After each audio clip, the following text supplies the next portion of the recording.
Good morning, Dan Proft and Amy Jacobson.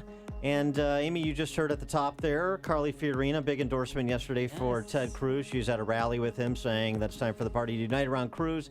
Also, Ted Cruz was in North Carolina, part of these competing town halls Fox News Channel did, in which he was interviewed by Megyn Kelly, a raucous crowd, and he had some good news about tonight's debate.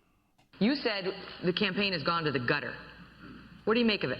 Well, listen, I think everyone is fed up with personal insults, with just ad hominem attacks. Listen, I have no views whatsoever on any part of Donald Trump's anatomy.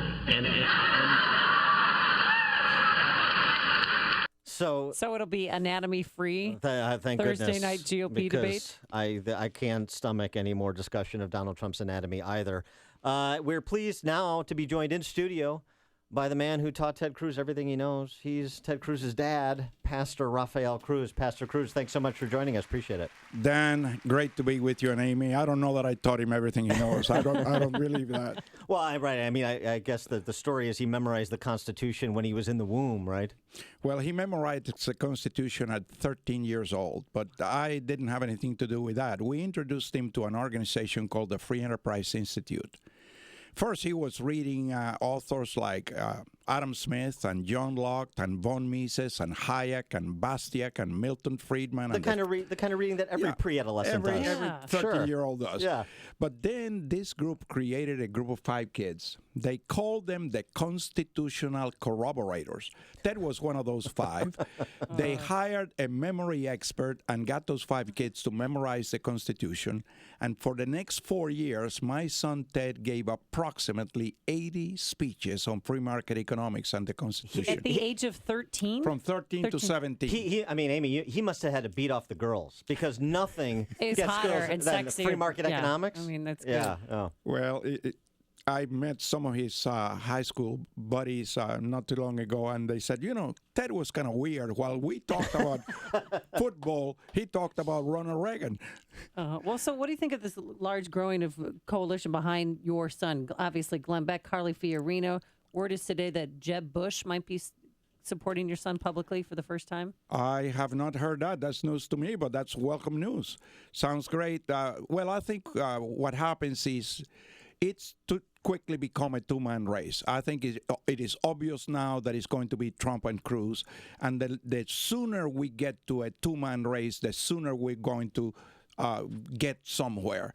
I think what happens is people of faith, conservative, constitutionalists are realizing that they have to coalesce about the one candidate that can just take America forward. And that candidate, I'm convinced, is my son, Ted Cruz. It's interesting. There's been some pushback on Cruz saying, well, he's too focused on religion. He speaks too much about the Judeo-Christian values upon which this nation was founded, that it limits his appeal. An interesting tweet I just got from Rob Jawar.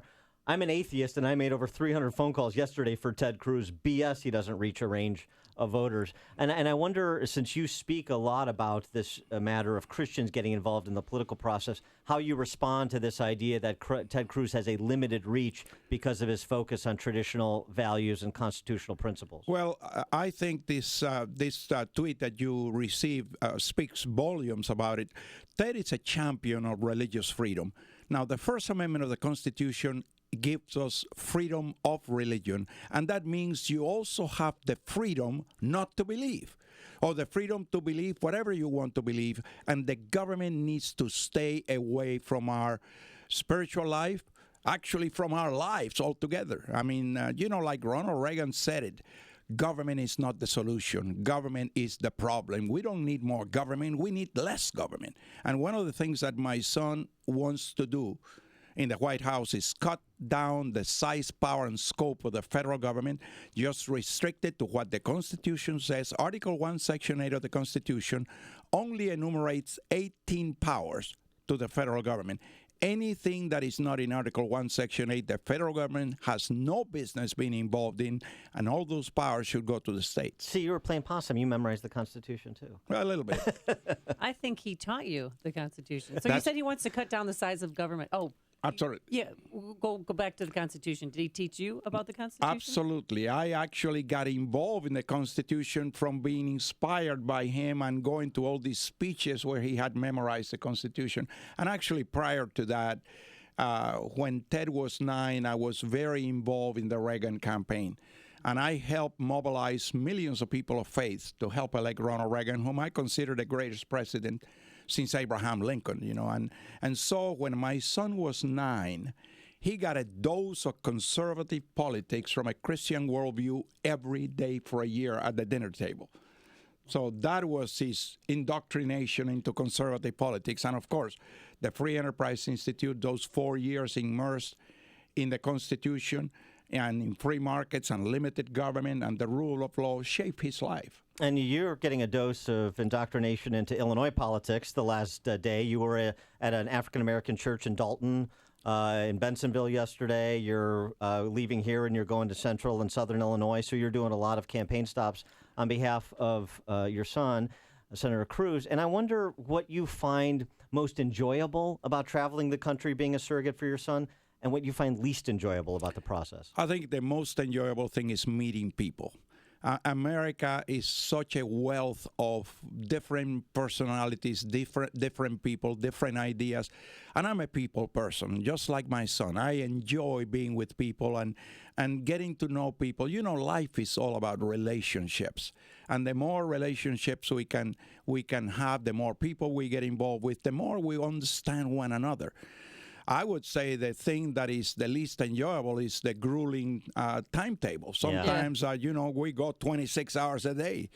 And from here, you're going to Missouri. That's correct. And then to North Carolina. Wow. And sometimes you said you wake up and you don't know what state you're in or what city. That's right. That's right. Traveling so much. Well, it's a different hotel every night. Keeps you sprying on your toes. Absolutely. So where do you see the race in a Ted Cruz versus Donald Trump choice? What's the value proposition of that choice? A vote for Ted Cruz as compared to Donald Trump is a vote for what? I would say, first of all, if you look at Trump, you don't know what you're getting. You don't know what you're getting because nobody knows what he believes. I mean, he changes from day to day. He even says, well, I can change. I change all the time. I can change to anything I want. I can change in a moment. I think Jimmy Carter put it clear when he said, well, if I had to choose between Donald Trump and Ted Cruz, I would choose Trump because Trump is malleable. That means you can mold him into whatever you want. And he said then, but that guy, Ted Cruz, he really believes what he says. So I think that's the great difference. Ted is a constitutional conservative. With Ted, you know exactly what you're going to get. Ted has done 100% of what he said he was going to do before he got elected. So you can take his word to the bank. I think it boils down to one word, and that word is trust. You can trust Ted to do what he said he's going to do. We're talking to Pastor Rafael Cruz, father of presidential candidate Ted Cruz. Can we hold you over for 1 minute and take some calls? We've got some callers, I think, that want to talk to you as well. Why don't we do that, and we'll come back and take your calls with Pastor Rafael Cruz. Listen to Dan and Amy